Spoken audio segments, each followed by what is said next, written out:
Let's be honest, we all use AI for pretty much everything these days.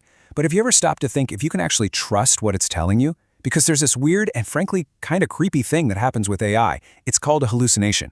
And yeah, we're going to get right into it. I mean, just pause and really think about that for a second.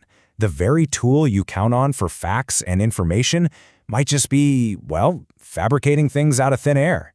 A lawyer in New York used ChatGPT to help write up a legal brief, and it looked perfect. The AI spat out this brilliant document packed with citations to other court cases, the whole shebang.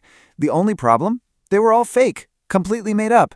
The judge couldn't find them because they never existed in the first place. This story just perfectly sums up the bizarre danger we're talking about. So this whole phenomenon of an AI just confidently making stuff up, it actually has a name. And knowing what it is, well, that's the first step to not getting fooled by it. Right, here's the official definition, an AI hallucination.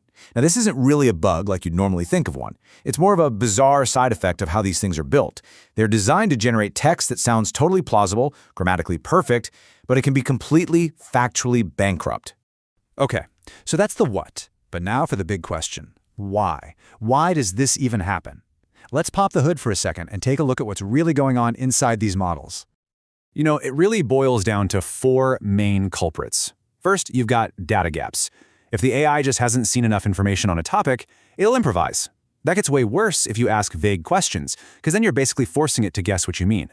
Then there's the fact that it's programmed to be a people pleaser. It's trained to always be helpful and confident, not to say, hey, I don't know. And finally, you have the classic garbage in, garbage out problem. If the AI was trained on a bunch of junk and misinformation from the internet, guess what? It's going to serve that junk right back to you.